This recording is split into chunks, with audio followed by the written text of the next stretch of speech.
Muy buenas noches y bienvenido a Access, nuestro 10º episodio donde esta noche hablaremos de tabúes sexuales alrededor del mundo. Y prácticas.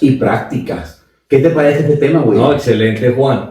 Excelente, porque cuando supe pues que ya venías de tu viaje, ¿cierto? Contemos a la gente que estuviste por ahí en Irlanda y todo el cuento, pues yo dije, hombre, qué bueno hablar un poco acerca de esas experiencias, ¿cierto? Y entonces, para contarle a todos nuestros seguidores, le dije a Juan, averiguate en Irlanda qué prácticas hay extrañas, porque pues uno de pronto piensa en un poco de países realmente, y en el Reino Unido uno piensa pues como en lo más básico, pero Irlanda, yo nunca me ha pasado por la mente Irlanda, y bueno, y pensar qué prácticas sexuales o qué tabúes hay en Irlanda, y bueno, pues qué rico como hablar un poquito de cosas como anécdotas, prácticas, tabúes y cosas realmente que pasan a nivel mundial que no conocemos y que son bien importantes saber cómo esa cultura. Bueno, lamentablemente te voy a tener que decepcionar un poquito porque realmente no encontré nada particular en cuanto al hábito sexual en Irlanda. Pero tú te digo una cosita. O sea, allá todo funciona igual. Allá todo funciona igual. No hay el nada misionero, el 69, como lo quieras poner de cualquier forma, todo funciona igual. Pero y la gente no hace nada raro.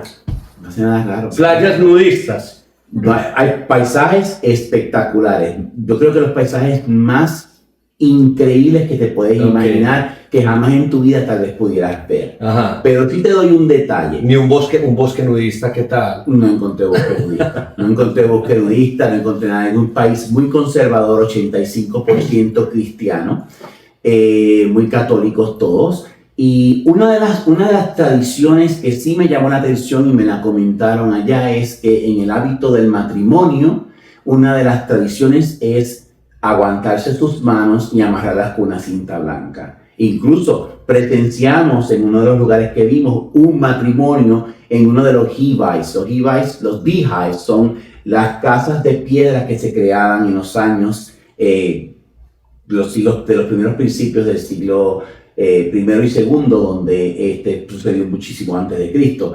Y obviamente en la parte de arriba hay una pareja casándose. Y fue muy, muy, muy emocionante verlos a ellos hacer sus nupcias allá al lado de... Y entonces, ¿cómo es el tema de lo de las manos? ¿Cómo así? Bueno, se unen las manos, juntas una de la otra y las amarran con una cinta blanca. Ya. Y pues un seguido con una oración y pues una tradición que por ahí... Bonita, pues, sí. Algo bonito. ¿Cómo se consumó ese matrimonio? Bueno, esa no me la sé. Porque ahí la ideal sería que rico que luego llegaran y con esa cinta blanca la amarraran en el tanque. ¿Sí o no? Sí. Por ahí en un bosque o no sé. Yo no creo que esa pareja tenga esa imaginación. Pero amarraran a su miembro y tal, una trencita. No. Tú y yo no lo podemos imaginar, pero no podemos tampoco asumir que por la presencia ellos de repente no usen la cinta como tú bien dices. A lo mejor la cinta fue mucho más allá de lo que pensábamos, pero realmente por lo que pude percibir eran unos muchachos jovencitos emprendiendo su nuevo camino en la vida y obviamente pues no sé qué pasó después de ahí, pero te cuento que fue una experiencia maravillosa. Fue un viaje muy, muy, muy tranquilo, un contacto directo con la naturaleza, paisajes bellísimos, gente muy agradable, mucha gente que ha emigrado de partes de Europa, de España, de Rusia, diferentes lugares que han ido, incluso hasta mexicanos encontramos allá en Irlanda, personas que han emigrado, mucha gente de Brasil también. Pero gente muy agradable, la comida espectacular. La verdad que fue un viaje diferente de los que yo he hecho en el pasado, pero muy contento de estar de vuelta. Bueno, porque igual hay que entender que Europa de por sí, el Reino Unido y toda esta zona tiene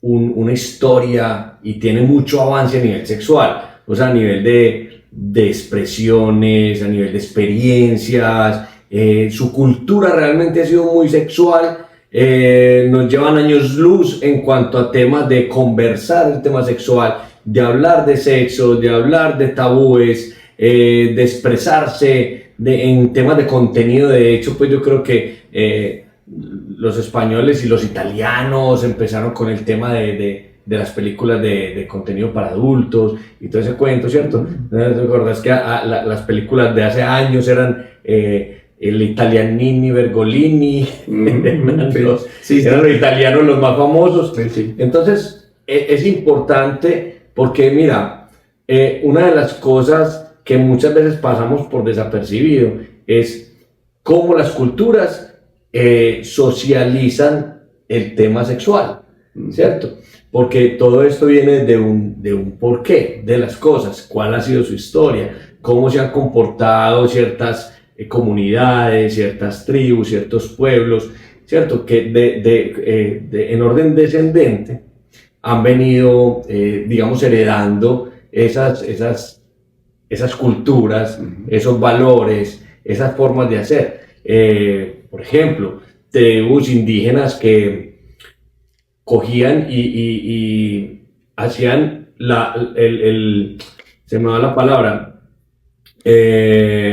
circuncisión a los jóvenes. Entonces ponían a los jóvenes, es una cultura africana, ellos cogían a los jóvenes y a los 12 años les separaban de las mujeres, ¿sí? De las niñas. Entonces ya no tenían más contacto con las niñas hasta los 22 años nuevamente. Y durante ese tiempo le hacían la circuncisión. Cuando tenían como 18 años por ahí, le hacían la circuncisión. Y los invitaban eran como 16 años, y los invitaban a una cena, los adultos. Recordad que siempre los abuelos eran los que manejaban el tema, eran los que le enseñaban a los jóvenes. Y resulta que los invitaban a una comida y les daban como una carne, ¿sí? Y en esa comida, para pasar de la juventud a la adultez, ¿adivina qué era? No me diga. Sí, señor. No puedo creerlo. Sí, señor. Wow.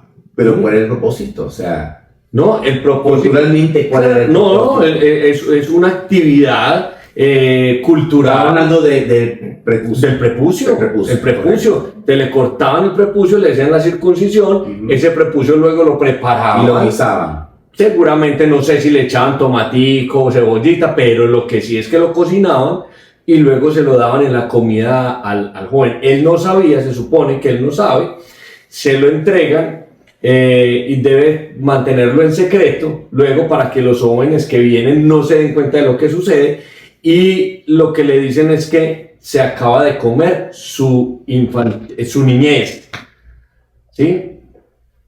Y esa era la expresión que ellos utilizaban. Listo, ya, bienvenido al mundo adulto, te acabas de comer tu niñez.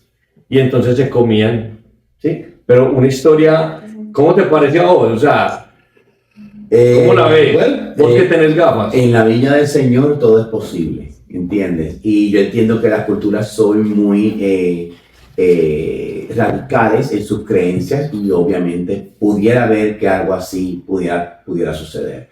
Pero fíjate, una de las cosas interesantes que tú mencionas sobre culturas, cuando hacemos un análisis de los comportamientos sexuales, por ejemplo, en Europa, en Asia, en Sudamérica, en Centroamérica, hay un común denominador. El común denominador es, obviamente, el tabú.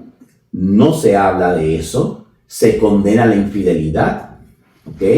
Y el tema sexual es prohibitivo de conversar.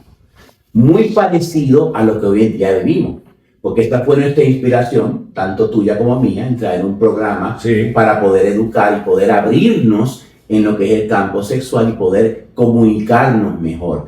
Pero ¿a qué tú crees que se debe este común denominador alrededor del mundo, donde todo el mundo tiene la misma tendencia? Pues mira, realmente el tema ha sido el control. No, claro, pues el control, ¿cierto? Y cuando hablamos de control, ahí intervienen muchos sectores que son la religión, la política, ¿cierto? Los reinados, depende del lugar donde estés, el rey, y aquí el tema era finalmente controlar. Siempre nos han controlado, un sistema que ha tenido que tener que controlar, pues para evitar muchas cosas. no nos vamos muy lejos, por ejemplo. Pero una pregunta, ¿controlarlo para controlar la población que no se multiplique? O sea, A eso voy. Por ejemplo, China. Si hablamos de China, China tiene una restricción en cuanto a la reproducción, ¿cierto? Entonces en China una mujer común y corriente no puede tener 4 o 5 hijos. Perfecto. Porque hay 1.600 millones de chinos y entonces ya no caben los chinos en China, ¿cierto? Entonces hay que controlar la natalidad. Eso es una cosa. Pero China, por ejemplo, tiene, controlan absolutamente todo. Te controlan el contenido, allá es dificilísimo ver una película de contenido para adultos. Las mujeres no hacen desnudos, los hombres tampoco. Yo tuve la experiencia de estar en China y por ejemplo, buscaba en los canales, cuando íbamos pasando los canales, ¿cierto? Y buscando pues como algún atractivo, una película interesante. No había nada interesante. Realmente las novelas chinas son novelas aburridoras, pues, porque son más de héroes que del beso, o será por nosotros, la costumbre de nosotros pues de ver la novela venezolana, la mexicana, que pues eso, mejor dicho, se besaban hasta con todos los sapos que encontraban, porque todos eran príncipes azules, ¿cierto? La cieguita con el príncipe azul, bueno, la pobre con el rico.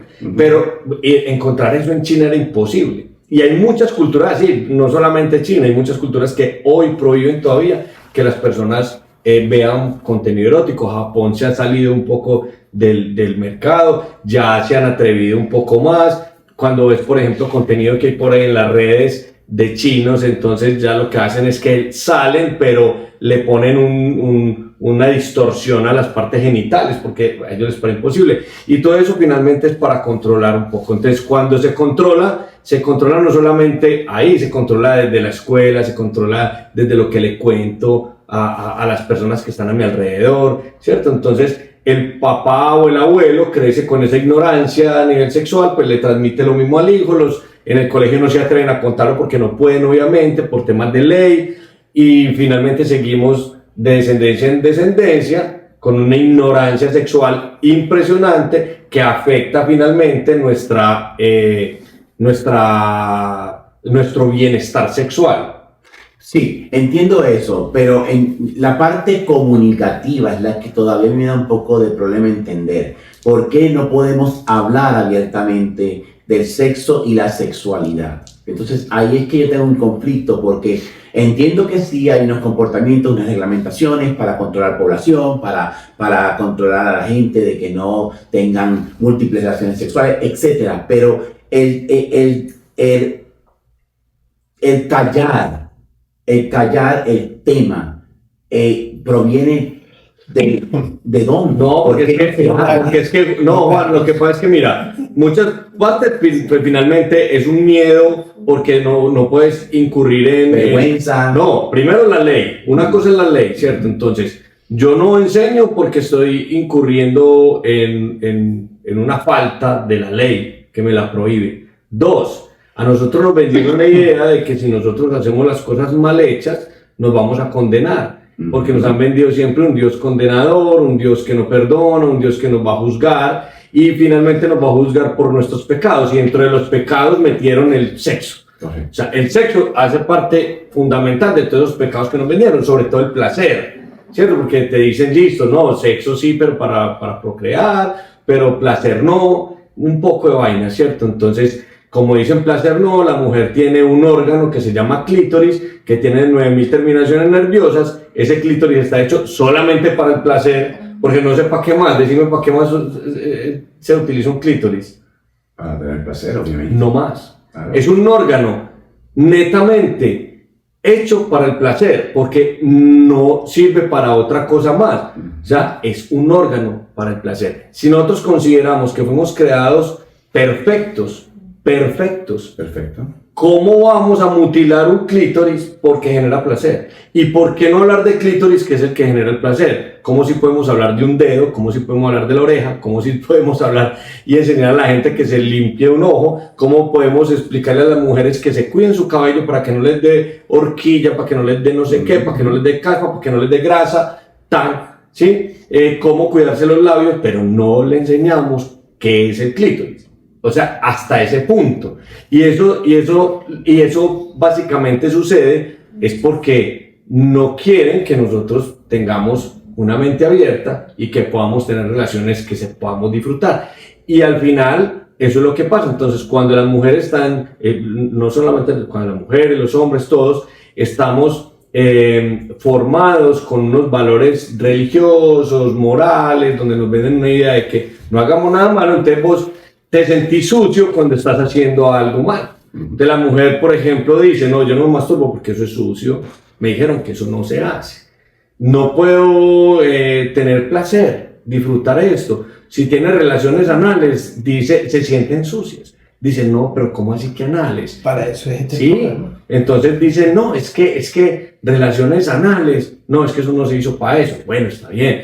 Si te duele, si no te gustó, tuviste la experiencia, pues vaya y venga. Pero hay muchas personas que les excita, que dicen que rico, qué bueno probar, qué bueno hacer esto. Y deben de probarlo. O sea, Pues, todo hay que probarlo, sí, porque no van a saber si es bueno o no Sí, si no lo prueba. Y fíjate tú, increíble, Willy, que tú mencionas todo esto, porque qué trabajo tan grande es la tarea que tú y yo tenemos en cambiar esa mentalidad. Cambiar esa mentalidad de prohibido, no lo hablamos, no se toca, a hablémoslo, comuniquémonos y expresemos nuestros placeres. Qué difícil se nos ha hecho esta tarea a nosotros. Y sobre todo, Juan, que mira, hay algo muy importante. Yo he visto mucho contenido a nivel de redes sociales, porque hoy las redes sociales nos están permitiendo llegar a mucho contenido, a muchas cosas que la gente no conocía. Pero ojo que estamos cayendo también en un tema de cuando se habla de sexualidad, cuando se habla de sexo, muchas personas haciendo como ya un alarde sin conocimiento sobre el sexo, y finalmente no se trata de eso tampoco. O sea, la idea es que el sexo se hable de una manera muy educativa, que nos vamos introyectando y creyéndonos que para nosotros es importante conocernos, conocer nuestro cuerpo, conocer lo que sentimos, mentalmente saludable. Mentalmente, cómo estamos, o sea, que es una conexión cuerpo y mente que nos permita tener una mejor forma de vivir, una mejor relación de pareja, y parte de nuestra claro, vida. y podamos enseñarle a las generaciones que vienen a que comulguen con el sexo. Es que, hombre, esto es común. Entonces, yo creo que por eso es tan importante como esas cosas que suceden en cada comunidad, que de pronto aquí nos salimos un poquito del tema, y es que en esas comunidades, en la historia, han venido una cantidad de cosas que vamos adquiriendo. Por ejemplo, cuando ustedes dicen, vamos a echarnos un polvo, ¿qué pensás? Una paja, ¿no? ¿A usted le invitó a echarte un polvo? No, ¡Nunca! no. María. O sea, ¿Cómo a ver, así? que alguien me invite a mí a hacer, ¿A echarte un polvo? a echarle un polvo, no. ¿Qué es echarte Que un yo, polvo? que yo me eche un polvo con mi pareja, sí. Ah, ok. Pero que me venga un extraño y decir, vamos a echarle un polvo, no. No, pero alguna vez pues una pareja te ha dicho, vamos a echar Sí, no, un polvito, claro, sí, no, ¿cierto? sí, es parte, Normal, parte del ¿cierto? disfrute, claro que sí. Exacto. Pero que venga, pues, que vengas todavía y dices, vamos a echarle un polvo, ¿no? Listo, listo. No, pero básicamente se trata es como de la expresión, echarse Claro, un polvo, claro, ¿cierto? echarse polvo, sí. Ustedes les han dicho Claro. eso, ¿sí o no? Echarse un polvo. Ahora la pregunta del millón, que es lo mismo que pasa a nivel sexual, por eso voy con esta pregunta ahora. ¿Por qué se dice echarse un polvo? O sea, ¿qué es echar un polvo? ¿Es echar qué? Echar venirse. Semen. Correcto. Bueno, el semen es polvo. Correrse, El semen venirse. el semen es un polvo. No es un polvo. Entonces, si el semen no es polvo, ¿por qué decimos echarse un polvo? No sé, dímelo tú eres el experto. No, pero a eso voy. ¿Vos qué crees? ¿Por qué crees? No se me ocurre. Decir cualquier Se refiere a algo corto, cortico. cortico, ¿no? ¿Sí ves? Se convierte en Te polvo. dimos polvo. Y es tanto que no es tan polvo, porque te voy a contar. Él tiene una consistencia gelatinosa, el semen. ¿Por qué es gelatinosa? para ir explicando las cosas. Es gelatinosa porque lleva espermatozoides, ¿cierto? Entonces, ¿cómo se dice? Oíste, me está pasando algo, me está olvidando el español y no he aprendido inglés. Como la parte gelatinosa. Sí, ella es acuosa, entonces, no, gelatinoso, perdón, es como espeso. Y para transportar los espermatozoides, cubrirlos, para que puedan llegar y hacer su ovulación, ¿cierto? Ahora, cuando tú te das una masturbación, lo que sea, tienes el semen en la mano, tú ves que en pocos minutos el semen está agua, ¿sí o qué? O sea que por donde Pero a veces sale un poco de agua primero antes que salga la parte gelatinosa. Claro, no, está bien, pero finalmente a lo último esa parte se convierte en agua, porque ya cumplió su misión, o sea, eso tiene un tiempo, ya después de ahí es agua, ¿cierto? Ahora, ¿por qué polvo? Pues vamos a echarle un polvo. Entonces nosotros siempre decimos a la gente, ay no, me eché un polvito más bueno, ¿sí? Hey, vamos a echarle un polvito, ¿cierto? Entonces mira, es una frase tan sencilla como echarnos un polvo, que ni siquiera sabemos de dónde viene. ¿Sí? Ahora yo te voy a contar de dónde viene, pues para que más o menos te lleves una idea, ¿no? Porque no los puedo dejar así, ¿cierto? No, sí, porque... ¿Ustedes conocen esto? Bueno, ya les voy a mostrar. Resulta que en Europa, más o menos en el siglo XVII, en el siglo XVIII, los burgueses, digamos que la alta alcurnia de Europa, España sobre todo, utilizaban unas cajitas de estas, pero eran metálicas. En esta cajita hay algo que se llama, ponen la mano ahí, hay algo que se llama rapé o tabaco molido, ¿sí? Eso es tabaco molido. A ver, ves que salga bien esto. ¿Listo? Bueno, entonces resulta que esto es un polvillo de tabaco molido. Esa comunidad eran tan elegantes y tan distinguidos que no usaban el tabaco fumado, sino que lo esnifaban con un tabaco molido. Ahora, huele rico, ¿cierto? Ténganlo ahí mientras tanto. Entonces, ¿qué hacían ellos? Tengo tu paja. Claro, no, tenemos un polvo. Entonces resulta que ellos llegaban y llegaban a una fiesta, a una reunión, y ellos muy elegantes, siempre había una zona como la que llamaban la zona de fumadores. Era una zona donde las personas consumían este rapé. Ahora, ¿cómo se consume ese rapé? Por la nariz. ¿Qué se hace? Esto se coge el tabaco y se esnifa por la nariz. Esto es mentolado, tiene mentol, es demasiado rico. Ahora, hacelo vos. Lo coges y lo esnifas. Es mucho. No, dale, esnifalo. Fuerte. Trágalo fuerte. Bueno, no me vas a hacer quedar mal, pues aquí toda la gente te está viendo. Tenés que probarlo bien. No sube. No, pues ¿qué? Sin miedo.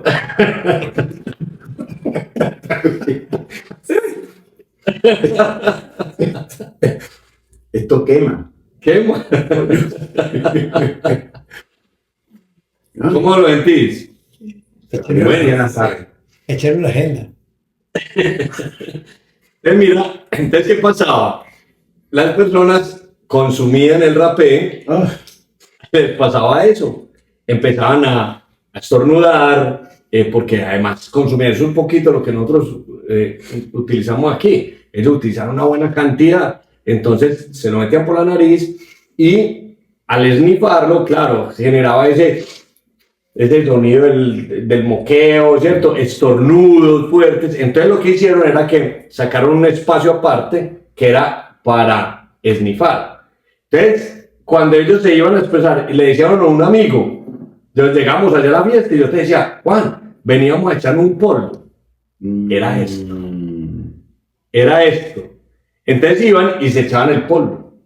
Y era echarse este polvito en la nariz. ¿Listo? Entonces, como era aparte de la fiesta, para no incomodar con el estornudo y con la tos y con la lágrima y la cosa, entonces ellos se iban Y aprovecharon entonces para decirle a las mujeres que iban conquistando toda la cosa, entonces le decían, vení, vamos para allí a echarnos un polvito. ¿Sí ves? O sea, en el coqueteo era, veníamos a echarnos un polvo, y en la echada del polvo aprovechaban para tener relaciones sexuales.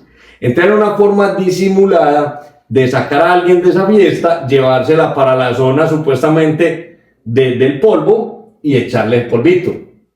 De ahí viene la expresión echarse un polvo. O sea, mira toda la historia que tiene, solamente algo tan sencillo, que lo decimos todo el tiempo, de una manera tan inconsciente, porque uno lo dice, hey, vamos a echar un polvo, y no, y le eché un polvo, le eché 3 polvos, le eché 5 polvos. Pero, ¿de dónde viene la expresión? Ahí les cuento, pues. Entonces, para que también se compren esto cuando quieran, es muy bueno, es un energizante además. Energizante. Lo sentí acá arriba. Pero, ¿Cómo está? gracias por esa información, la verdad. ¿Qué tal está? Que el polvo o el tema del polvo. No. Pues mira, es bueno saber de dónde viene el origen de la palabra. Claro. Porque no sabíamos, pero Claro. es increíble cómo todos se remonta la historia. Claro, entonces, ¿a qué voy yo con esto? Que cuando nosotros empezamos como a tener esa curiosidad y decir, ve, ¿de dónde sale esto? ¿Y por qué esto? ¿Y por qué estoy sintiendo esto? ¿Por qué pasan este tipo de cosas? ¿De dónde vienen? Sí, es algo importante porque vamos despertando, vamos abriendo la mentalidad a lo que es real. Claro. Pues ya que estamos en el tema de pueblo, porque nos hablamos un poquito de las tradiciones de India, específicamente el Kama Sutra, que es las diferentes técnicas sexuales. ¿Vos alguna vez has leído el Kama Sutra, el libro del Kama Claro Sutra? que sí, ¿quién no conoce eso? ¿Cuáles te sabes vos de ahí? Yo no conozco ninguna así de memoria, porque... ¿No? No, El 69 pues lo has hecho. claro. Ah, bueno, ahí hay uno. El 69, está la cucharita, está el misionero, lo encontrás en el Kama Sutra. Entonces el Kama Sutra... Pero lo que es que eso viene del siglo IV, o sea, que eso Claro. viene de mucho antes de Cristo. Claro, y ellos, es que los hindúes realmente le ponían mucha atención al tema, porque es que ellos veían la parte sagrada en las relaciones sexuales, y que era súper importante que las parejas tuvieran la información real de qué podían hacer para no caer en la misma actividad. Entonces ellos se tomaron la molestia de hacer eso, y bueno, fue algo interesante. Fue un escritor que tuvo esa práctica. Ahora el tipo parece ser que cuentan la historia que el que escribió realmente el Kama Sutra no practicó todas las posiciones, pero logró su acometido. Lo que me da curiosidad es saber de dónde viene la inspiración para imaginarse estas posiciones sexuales y estos tipos de actos. O sea, cómo en esos tiempos de antes, cuando estábamos hablando de temas prohibidos, de temas que no se hablan, de este tipo de comportamiento que es tabú, y venga esta persona en el siglo IV, mucho antes de Cristo, y salga, o sea, tenga esta información y se inspire en escribir algo así. Claro, claro. Y también está el Tao, que hablan sobre todo ese tema, ¿cierto? Uh-huh. Que también es importante, cómo ellos manejan el Tantra, que es otra técnica interesante que ya le hemos hablado anteriormente, que es por medio de la respiración, en medio del toque, los masajes, el toque cuerpo a cuerpo, sin necesidad de tener un coito. Y está el Kama Sutra, que es completamente todas las posiciones posibles que pueda tener una pareja para tener una relación. ¿Tú las has practicado todas? Yo creo, sí, muchas. ¿Cuál es tu Sí. preferida? Hombre, yo la verdad, hermano, es que para mí todas son buenas. Sí, Pero tienes una preferida. ahora el problema es por la base, porque tengo unos dolores de columna, hermano, que no me da para hacerlas todas. Ya está, hermano, uno ya tiene que seleccionar. Yo creo que ya le uno para hacer para ahí 3 o 4. Bueno, pues Pero mira, no, la idea es uno Pues madre, Ya que estamos en el tema de las posiciones sexuales, le pido al público que en el chat de WhatsApp nos ponga cuál es su posición preferida. Me interesaría sí, saber. o una A ver cuál de ellas historia, que gana. nos cuente una historia que... Claro, a ver cuál de ellas gana. Claro. ¿Entiendes? Vamos a trasladarnos a Nedal, que Nedal es un país que tiene un tema de tántrico, que es una práctica espiritual desarrollada En Nepal. en India, En Nepal. en Nepal, en India, y aparentemente pues es una tendencia sexual que ellos practican. Claro, es la que estamos hablando, el tantra, que es los taoístas practican mucho esto, y ellos tienen esa especialidad que es muy bonito, es algo muy interesante porque es lograr estimular el músculo más grande que tenemos nosotros, que es el órgano, más grande que tenemos nosotros, que es la piel, ¿cierto? Ese órgano que es la piel, que es tan extenso, tan grande, pues poderlo aprovechar al máximo desde cualquier lugar. Entonces, el tantra logra que las personas encuentren, por ejemplo, excitación detrás de la oreja, en el cuello, en la rodilla, porque ellos se especializan más en las caricias, los masajes, la respiración es muy importante. La respiración, de hecho, la respiración hace que vos puedas controlar tus eyaculaciones, que puedas durar más, que puedas disfrutar mucho más, que tus orgasmos sean mucho más placenteros. Todo esto es todo un cuento bien interesante. Interesante porque fíjate, en la información que yo y tú me proveíste antes del programa, todas estas tendencias vienen de siglos atrás. O sea, que esto no es algo ni reciente, esto viene mucho antes de Cristo. O sea, Es que imagínate, acordate, los egipcios, desde los egipcios vienen historias como el dios Atum, que el dios Atum para los egipcios era, yo creo que estaba por ahí en la época de Ra. Acordate que los egipcios creían en Ra, que era el sol, y ellos creían en un dios que se llamaba Atum. Era el dios que según ellos se había creado por sí mismo. Supuestamente para los egipcios, él se había creado de las lágrimas, del sudor y del semen. Entonces, digamos que el dios, lo llamamos pues ya un poco más como... discriminando un poco como el dios de la paja, porque resulta que dicen que Atum se masturbó y se detuvo a él mismo, y que el río Nilo, toda el agua y la corriente que lleva el río Nilo era semen de Atum para... Sí.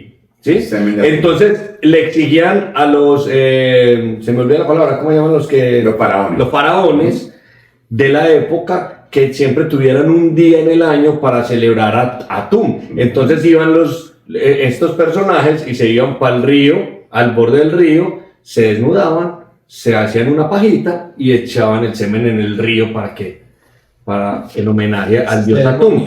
Entonces, no, pero mira tan teso el cuento, o sea, venimos con una historia donde se vivían unas cosas tremendas en ese tiempo. Imagínate pues la masturbación colectiva, todo el mundo allá, y encontrarnos con el tabú de hoy. Oye, ¿cómo hace uno?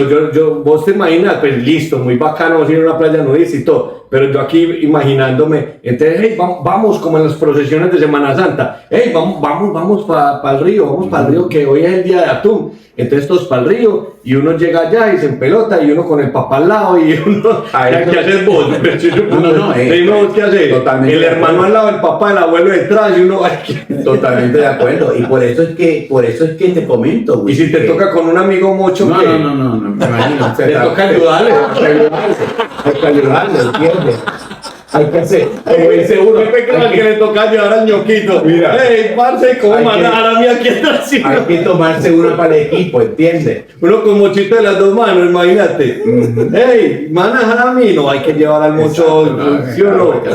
Y te lo comento, Willy, porque realmente pues a mí me sorprende que estemos hoy en día hablando de tabú cuando esto existe muchísimo tiempo antes. Claro. Entonces es como que retrocedemos en vez de progresar y adelantarnos a la era y vivir una comunicación más abierta, estamos en retroceso, prohibiéndonos hablar de temas como este. Claro. Que me trae ahora el tema de Japón. Y el Claro mira, por ejemplo, ese tema de atún, que a nosotros nos han contado la historia de Rai, nos han contado un poco de historias, y de historias muy heroicas, pero nunca le cuentan a uno esa historia, que listo, obviamente hay que tener en cuenta, pues era una cosa muy grotesca, pues todo el mundo haciéndose una masturbación al lado de un río, es muy grotesco, pero bueno, pero qué bueno uno saber eso en la historia también, obvio. porque eran cosas que sucedían, ¿cierto? Sí, obviamente, y mucha gente no lo sabe, para eso este programa, para educarnos.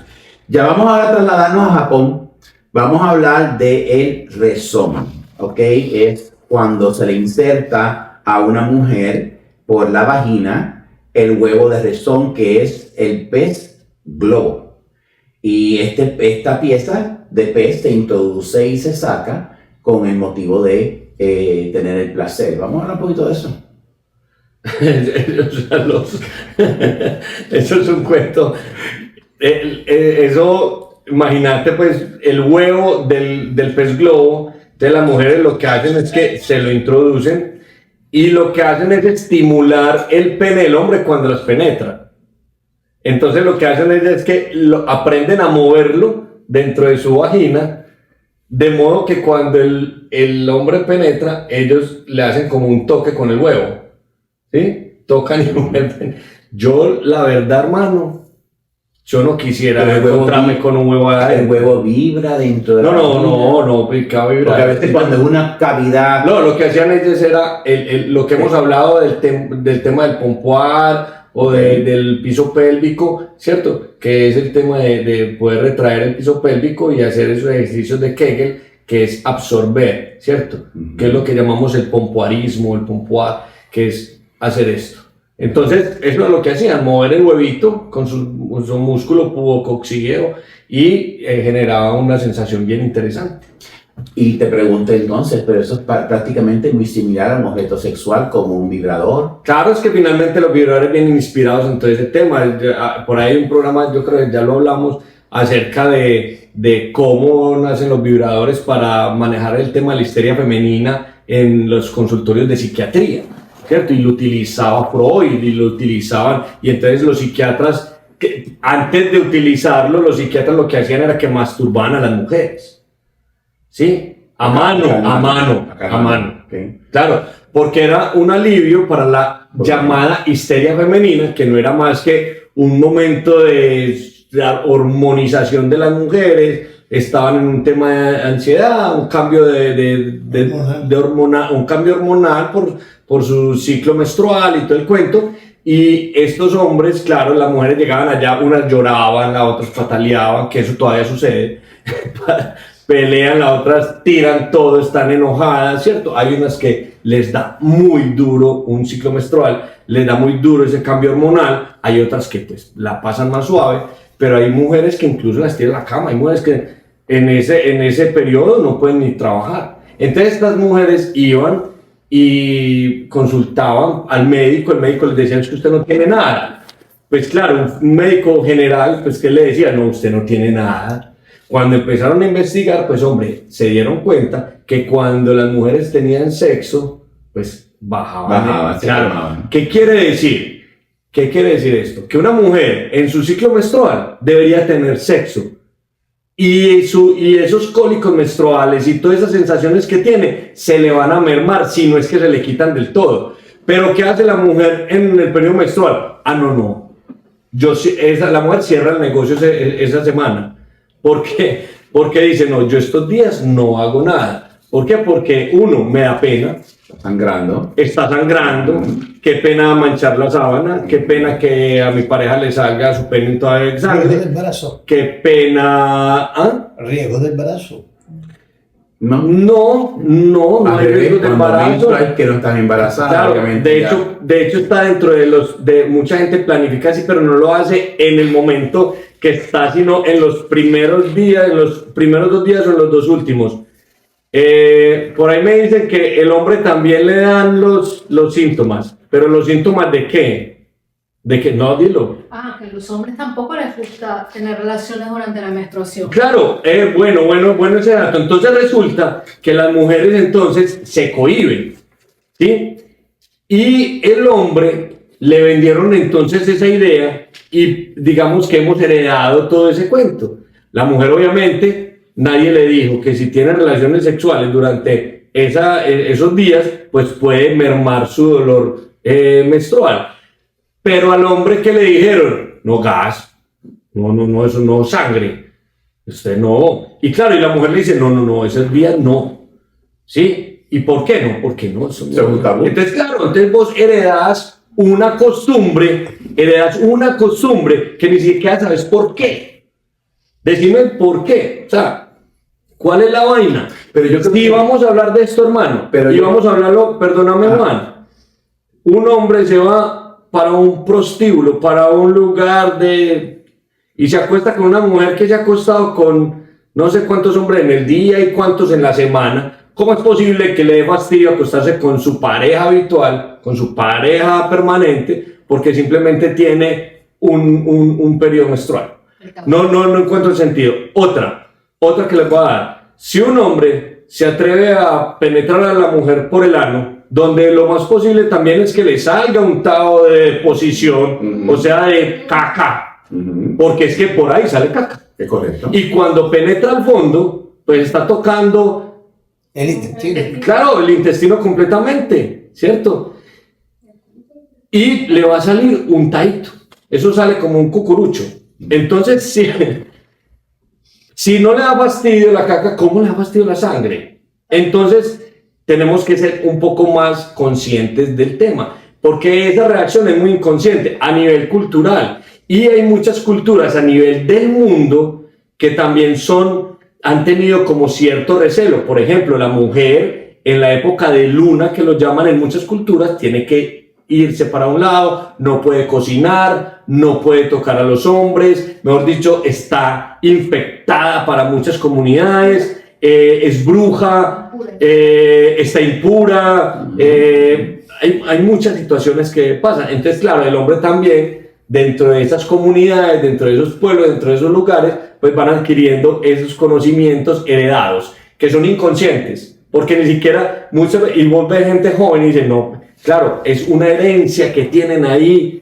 Es un tema un poco complejo, pero fíjate, lo que te quería comentar es lo siguiente, porque también existe no solamente lo que se ha inculcado, los comportamientos que ya se han trazado en la persona y que la mujer diga que no y que el hombre no quiere, pero también está la parte de la mujer de sentirse cómoda en el acto sexual y no estar sangrando, ¿entiendes? Puede haber esa variante, o el hombre de repente se siente un poco incómodo porque realmente pues la mujer está sangrando y pues es un poco incómodo. Entonces, yo creo que es una decisión no solamente por lo que ya hablamos hace un ratito sobre el tema de la preferencia y que no debe de ser, etcétera, etcétera, sino también tiene que ver mucho con lo que el hombre o la mujer y cómo ellos se sientan en hacerlo, obviamente, o sea, pero a lo mejor también creo que predomina fuertemente el tema de que no lo debo de hacer y el hombre no lo quiere hacer, sin pensar que es el momento más beneficioso para la mujer,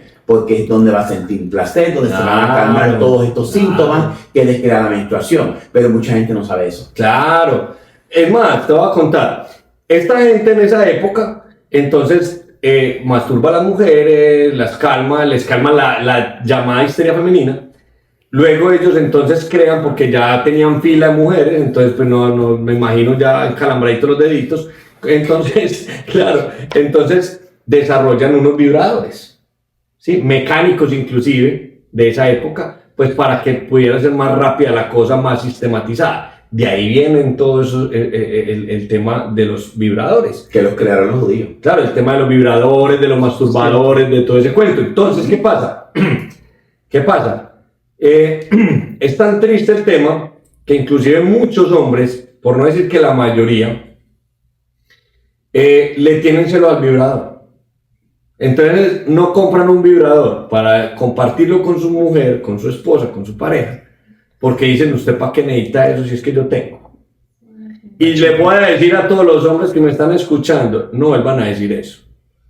Porque es que lo que hace el vibrador no lo hacemos nosotros. O sea, nosotros sí lo hacemos.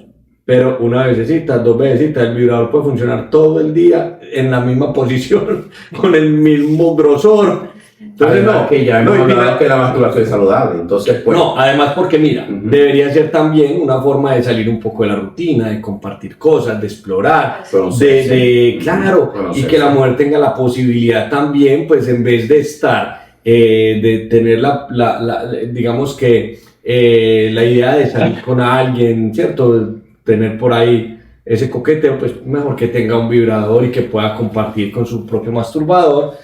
Y que uno también lo pueda disfrutar con su pareja, o sea, que podamos compartir en ese... En este mismo tema del que estamos hablando, porque se me ocurre algo y quiero aclarar para que el público tenga la información. Si la mujer está menstruando, está en su tiempo menstrual, y el hombre, pues, como ya mencionamos, pues no quiere, la mujer no quiere, pero el hombre pudiera masturbar a la mujer para saciar esos síntomas sin tener que penetrarla. Claro. Entonces hay soluciones. Claro, pero no tiene que ser la penetración solamente. Claro, pero es que la mujer cuando está en esa etapa, o el hombre cuando está, que digamos que no, pues es que no lo quiere ni tocar ni con el dedito ni con nada, o sea, y la mujer se va a sentir incómoda, de hecho, porque ella no se siente limpia, porque se siente...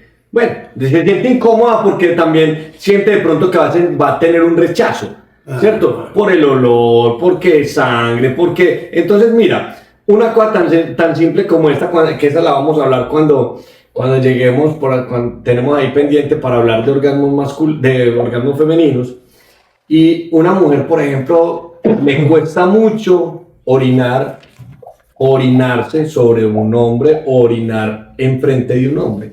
Ahora imagínate poder permitir que el hombre la vea sangrando por su vagina. Entonces, es un tema un poco complejo, es un tema que se le ha permitido a la mujer que sea más fresca con él, y bueno, ahora el tiempo ha cambiado, pero yo creo que todavía seguimos teniendo muchas taras mentales acerca de lo que es algo natural. Pero Will, estamos hablando de una relación donde existe la confianza. Es tu pareja de años, donde tú confías. Hay cosas que hoy en día, pues tú pasas por alto, porque es la persona con quien tú estás y con quien tú quieres estar y quien tú amas. Claro. Entonces, hay, por ejemplo, o sea, aquí no se le sale un gas en la noche con tu pareja. O sea, el olor. O sea, si venimos a hablar de múltiples cosas que vivimos con nuestra pareja porque las queremos, las amamos y estamos con ellas. Claro. Entonces, eso puede ser una cosa más. Pero mira, quiero tocar dos temas antes de irnos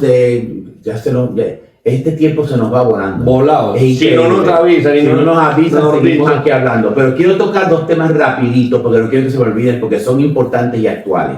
Tenemos que en la comunidad anglosajona de Estados Unidos, okay, específicamente, están los swingers. No es donde se generó ese tipo de comportamiento sexual, pero es donde se originó más comúnmente y donde más auge estuvo. Y swingers son aquellas parejas que se intercambian las parejas para tener sexo. Rapidito, porque nos están votando y queremos hablar de yo creo que interesante eso. Definitivamente sí, se considera que Estados Unidos ha sido mucho más abierto en el tema swinger. Es un poco más por la cultura también del americano de ser más rápido, más fresco, más, ¿cierto? El americano como tal, porque no, hablemos que eso lo practican más americanos que no el latino que vive en Estados Unidos, que es importante entenderlo porque nuestra cultura latina es mucho más protector, mucho más de miedo, tenemos más miedo que nuestra pareja se vaya,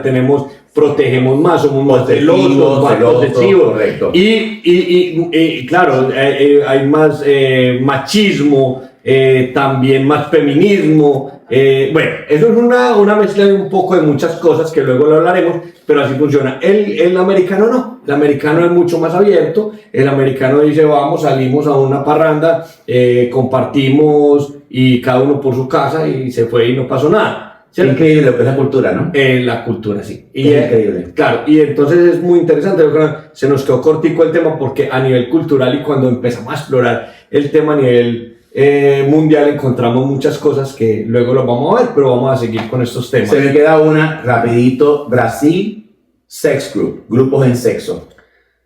Bueno, esa múltiple gente ahí. Sí, de hecho, por ejemplo, en el Festival de Río se ve mucho el tema, inclusive en las calles, eso lo han tenido que controlar mucho, pero el brasileño ha sido más, en Brasil se ha utilizado mucho más como esos grupos, llamémoslo de orgías, o gangbang. ¿Tú crees que esto originó ahí? No, eso viene de muchos años atrás, es que ya no nos dio el tiempo, pero el tema de orgías, y qué rico tocarlo, porque a mí me encanta todo el tema de la historia.